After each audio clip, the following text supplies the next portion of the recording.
Bonjour. How's it going, guys? So today is January 7th, 2025, as you are obviously already aware. Well, evidently there was an event that took place exactly 10 years ago.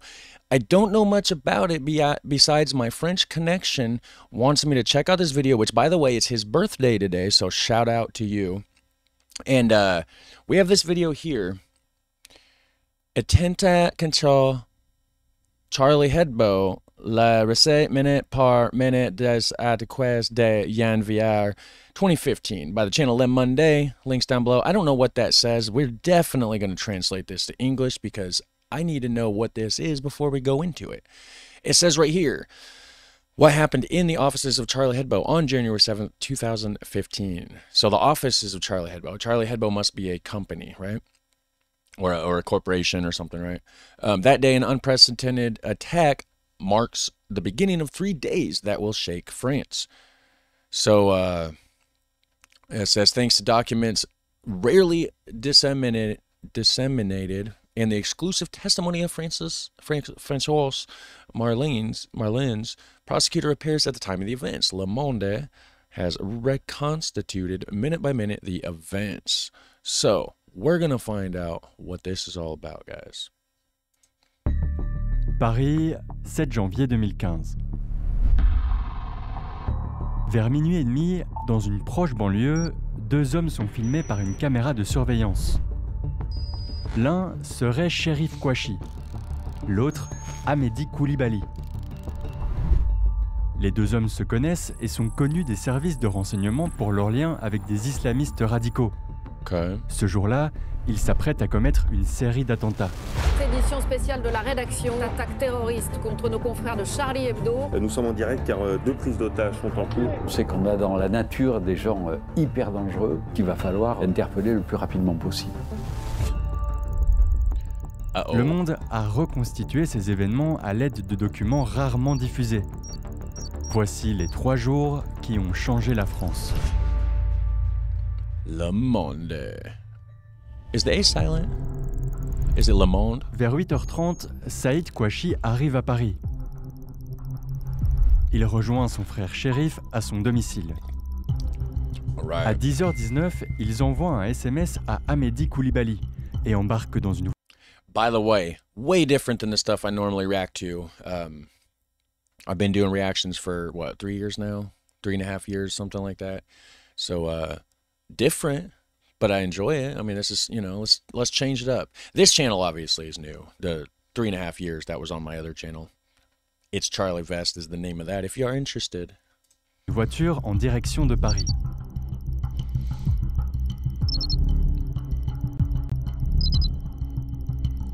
Une heure plus tard, dans le 11e arrondissement, ils arrivent devant le numéro 10 de la rue Nicolas Appert. Ils cherchent les locaux du journal satirique Charlie Hebdo, où se tient à cet instant la réunion de rédaction. Les terroristes... Hold on, this says the newspaper editor. Is that what the Charlie Hebdo is? Les terroristes semblent pourtant ne pas connaître leur localisation exacte. Les terroristes semblent pourtant ne pas... où se tient à cet instant la réunion de rédaction. Editorial meeting, okay. Les terroristes semblent pourtant ne pas connaître leur localisation exacte. Et pendant plusieurs minutes, ils sont aperçus à d'autres endroits du bâtiment. Au rez-de-chaussée, ils tuent Frédéric Boisseau, le responsable d'une équipe de maintenance. Peu de temps après, ils croisent une dessinatrice de Charlie Hebdo qui s'apprête à sortir du bâtiment. Ils la forcent à leur indiquer les bureaux. À 11h33, ils entrent dans la rédaction. Hold on. They come across... Ils croisent une dessinatrice de Charlie Hebdo. A Charlie Hebdo cartoonist. Okay, Charlie Hebdo must be a comic or something. It must be like a cartoon, a TV show, magazine, comic book, something along those lines. So there's obviously illustrators. Gotcha. Qui s'apprête à sortir du bâtiment. Ils la forcent à leur indiquer les bureaux. À 11h33, ils entrent dans la rédaction.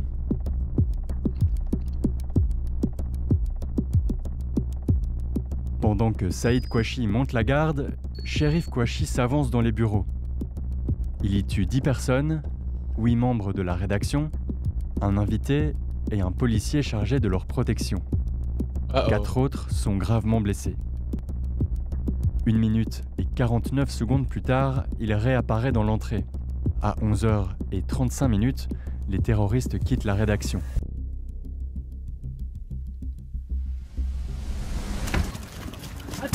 Quelques mètres plus haut, des journalistes de l'agence Première Ligne se réfugient sur les toits.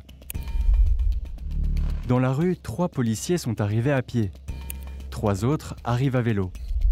Okay, they're coming in on Les terroristes sortent et ouvrent le feu. Jeez.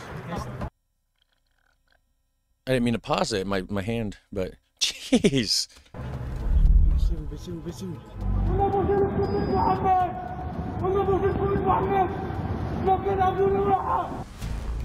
Les frères Kouachi montent alors dans leur véhicule et remontent la rue. Une voiture de police arrive en sens inverse. Les frères Kouachi s'arrêtent et tirent. And they got footage of all this. Dans l'habitacle, les policiers s'abritent et enclenchent la marche arrière. Do the police officers have guns readily available in France? I don't know. I know in like Europe or like Britain and stuff, they don't. They have bobby sticks, right? But I've heard that they do have weapons like, you know, guns and stuff if they need. I don't even know if I should be saying that word. Bang sticks. I don't know. YouTube algorithm's weird. But anyways, I heard they have those in their trunks, or as they say, the boot of their vehicle, right? But not like on them, like, you know, in the United States, the police officers will carry them right there on their hips. So I don't know how that is in France. So let me know actually about that. Au bout de la rue, les frères Kouachi s'engagent sur le boulevard Richard Lenoir. Ils font demi-tour et à l'angle de la rue Moufle, ils tirent sur Ahmet Merabé, un policier qui les poursuit. L'homme s'effondre et les terroristes sortent du véhicule.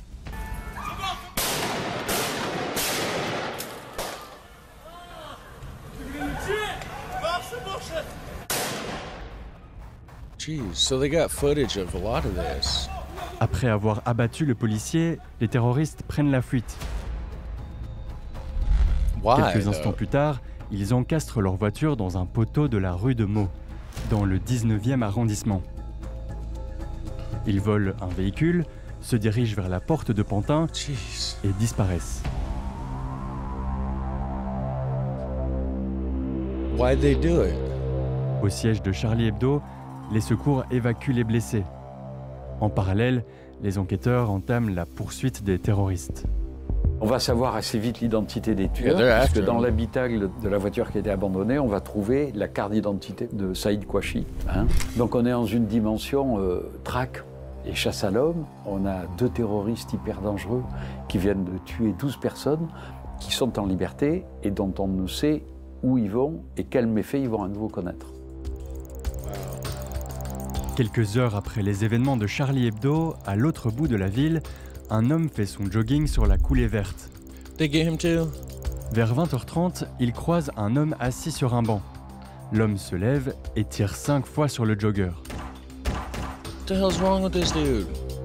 Il est gravement blessé, mais il parvient à s'enfuir et survit à l'attaque. Got shot 5 times and survived it? Was it Tupac? That was bad. Didn't Tupac get shot? I mean, obviously he ended up getting shot and it killed him, but prior to that, I thought he got shot a bunch of times and then survived. I don't know for sure. 10 ans plus tard, l'identité et le 10 motif years du later. tireur restent un mystère. Seule certitude, l'arme utilisée ce soir-là a été retrouvée 2 jours plus tard dans l'arsenal du 3e terroriste, Hamedi Koulibaly. 3? There's 3 now? Hold on. So the guy on the bench, is that the same? Is he one of the 2 people that... No, it couldn't have been, right? Because those 2 people, they know who they are. I gotta go back. So there's a 3rd one, and then... So they still don't know? What if he's watching this video? Wow, that'd be crazy. If you are, you need to turn yourself in. I ain't even playing. Seule certitude, l'arme utilisée ce And shame on you. soir-là a été retrouvée 2 jours plus tard dans l'arsenal du 3e terroriste, Hamedi Koulibaly. So is he the guy on the bench? Or no, because they said Le lendemain, 10 years later his identity was still a mystery. You're gonna have to clarify this for me. Somebody out there's gonna have to let me know down below. demain matin, vers 8 h, Koulibaly gare sa moto à Montrouge. Dans la rue parallèle se trouve une synagogue et une école juive. Oh, really? Koulibaly est pourtant aperçu ici, à l'opposé de ces bâtiments. Is he gonna Un shoot peu it plus up? loin, 2 policiers discutent avec 2 agents de voirie. À 8h04, Koulibaly les croise. Il fait feu. Une balle atteint Clarissa Jean-Philippe à la carotide. La policière meurt peu de temps après. Une autre balle Why does this sound like America? It sounds like more like America than France here. atteint un employé de voirie au visage. Il est gravement blessé, mais survit à l'attaque. It's crazy. Son collègue tente alors de désarmer Koulibaly. Il parvient à arracher sa cagoule, mais le terroriste s'enfuit. Une heure plus tard, vers 9h20, les terroristes de Charlie Hebdo réapparaissent à Villers-Cotterêts. So these two are different. So is there just all these different things going on in the same time? Because these two people are completely separate than the random person on the bench, right? Unless one of these people was on the bench and it just wasn't identified, so they can't prove it. But then you got the other guy that they were just talking about. I can't remember his name, but yeah, the third terror, you know. Now they're over here robbing a gas pump, petrol, whatever you call it over there. Ils braquent une pompe à essence. Ils emportent des sacs poubelles, de l'eau, de la nourriture et redisparaissent.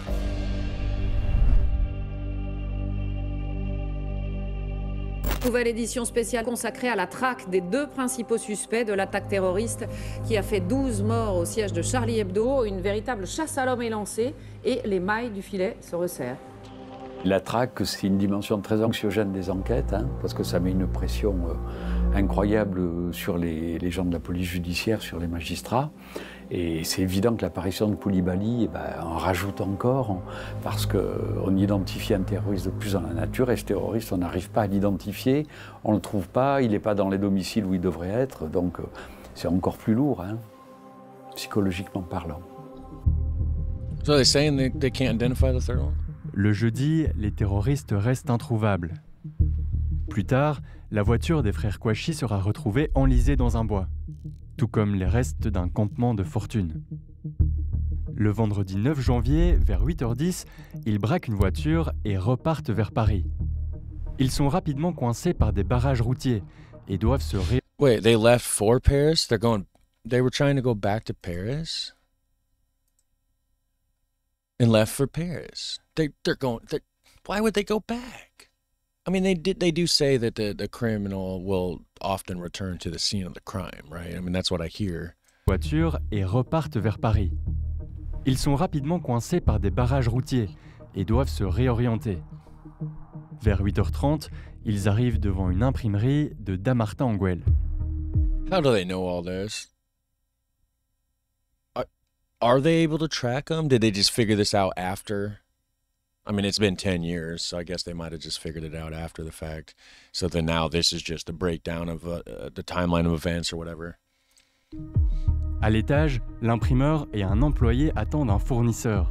Alors quand l'interphone retentit, il déverrouille la porte sans vérifier. Par la fenêtre, l'imprimeur aperçoit les terroristes. Il ordonne à son employé de se cacher. Une fois rentré, les frères Kouachi lui demandent d'appeler les gendarmes pour annoncer qu'il est pris en otage. What? Vers 8h45, 2 gendarmes arrivent sur les lieux. They want the cops involved. They want something, don't they? They got demands, I think. Ils aperçoivent les terroristes par la fenêtre et courent se mettre à l'abri. Shérif Kouachi sort alors du bâtiment et tire sur leur véhicule. Les gendarmes ripostent et le touchent au cou. Or they just want to cause more problems for some insane reason. What's wrong with these people? Blessé, Cherif Kouachi rentre dans le bâtiment et demande à l'imprimeur de lui faire un bandage. Plus tard, vers 9h30, les Kouachi décident de le libérer. À l'intérieur, l'employé est toujours caché sous un évier du réfectoire. Il échange par message avec les forces d'intervention. On va concevoir à un moment donné l'idée de demander à l'otage. So they don't know that dude's up, the other guy's up there hiding then, or the other it could be female. I don't know if they said actually, but the other person, the other human being is hiding, and the terrorists have no idea. It sounds like. De sauter par un petit fenestron pour arriver dans une cour intérieure où le GIGN pourrait le récupérer. Mais il est tétanisé, ce garçon, et on le comprend, donc il va rester où il est. Et donc on va construire un plan d'assaut. Mais les choses vont effectivement considérablement se compliquer parce qu'on apprend début d'après-midi, vers 14h, qu'on a une deuxième prise d'otage à gérer. Et donc il faut tout revoir entièrement. A second hostage situation. The other guy? Vers 13h, à la porte de Vincennes, Amédi Koulibaly arrive devant l'épicerie Hyper Cacher. Yeah. Il fouille un sac de sport et en sort un fusil d'assaut. À 13h06, il entre dans le magasin. Il ouvre immédiatement le feu et blesse gravement Johan Cohen, un employé. Koulibaly tue ensuite Philippe Braham, un client. À 13h12, il demande à une caissière de fermer l'entrée du magasin. Alors que le rideau se baisse, un homme se précipite à l'intérieur. Il est abattu par le terroriste. I would have stayed outside. Vers 13h18, un otage parvient à s'enfuir par la porte de secours. Quelques minutes plus tard, un autre otage s'empare d'un des fusils d'assaut de Koulibaly. Il tente de neutraliser le terroriste, mais l'arme s'enraye. Koulibaly riposte et le tue. Dang. En 15 minutes, il a tué 4 personnes. Il se barricade avec 26 otages et annonce qu'il les tuera en cas d'assaut à Dammartin. À l'instant, j'apprends que le tireur de Montrouge serait suspecté d'être impliqué dans une prise d'otage porte de Vincennes à Paris dans une épicerie cachère. Donc voilà, on apprend avec vous les informations en direct. Je ne connais pas, moi, dans l'histoire de terrorisme, des prises d'otages concomitantes comme ça. Donc c'est quelque chose de véritablement tout à fait inédit et...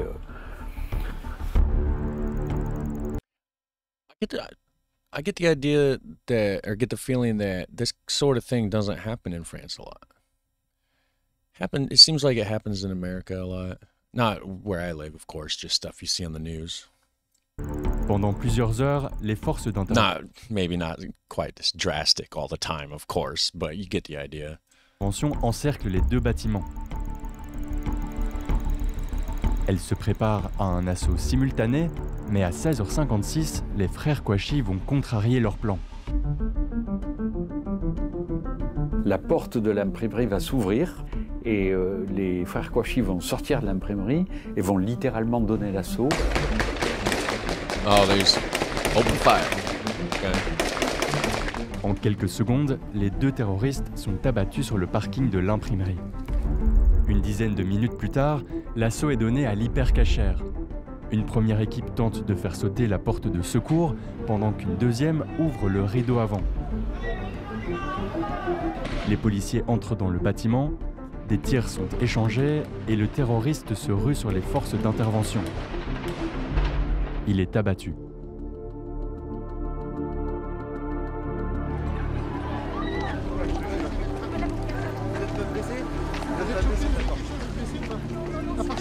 Au cours de l'assaut, on se rend très bien compte qu'on est dans une situation qui aurait pu totalement dégénérer.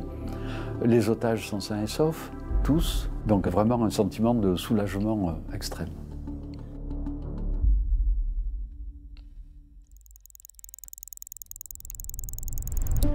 À Paris aujourd'hui. So was there still another guy, or they were talking about the guy unidentified for 10 years? So these are all three of those people, the two main guys that was at the Charlie Hebdo, right? Then the other person that somehow got involved and then robbed like a whatever that store was, right? But what about the guy on the bench that they said couldn't be identified for over 10 years? They just kind of mentioned that and glossed over it, unless I'm just missing something here. Il y avait plus d'1 million de personnes dans la rue pour dire non au terrorisme et rendre hommage aux 17 personnes tuées dans les 3 attaques. Je suis Charlie, flic juif, je suis la République. Un crayon de dessinateur à la main comme cela. I am Charlie, actually. That's literally my name. Ces chefs d'État étrangers qu'on voit souvent dans des G20, dans des G8, et là ils étaient 40, 50 côte à côte. C'est vraiment une image que je n'avais jamais vue pour ma part en tant que journaliste politique. C'est vraiment quelque chose de très marquant parce que c'était un symbole de la lutte contre. So why are they putting the signs up that says Charlie? Is it because this store or whatever is called Charlie Hebdo? Let me Google this real quick. Charlie Hebdo. Okay, a French satirical weekly magazine. Okay, so it sounds like kind of like our Mad TV magazine that we used to have. Maybe they still have it here. I don't know. Okay, yeah. Contre le terrorisme, un symbole international aujourd'hui. Charlie Hebdo, ça marque véritablement une étape très forte dans l'exportation du djihad en Europe et la commission des attentats. C'est en fait une date charnière qui nous précipite dans une année qui va être épouvantable, quoi, qui va être jalonnée en permanence. Attentat de Villejuif en avril, Saint-Quentin-Falavier en juin, le Thalys en août, et puis le Point d'Orgue de vendredi 13 en novembre. Voilà. Donc Charlie, c'est un marqueur. Why are they saying Charlie as though it's a person or something? Like, it almost seemed like that, right? Or, I don't know. Well, anyways, yeah, that sucks. Condolences to anybody involved in that. If you have any... Oh, my phone just scared me. If you have any family or friends or anything that was involved in that sucks. Condolences to the deepest degree. Like, I don't even know what else to say, honestly. Besides, you guys have a super fun, awesome day, and I will see you in the next one. Take care. Bye.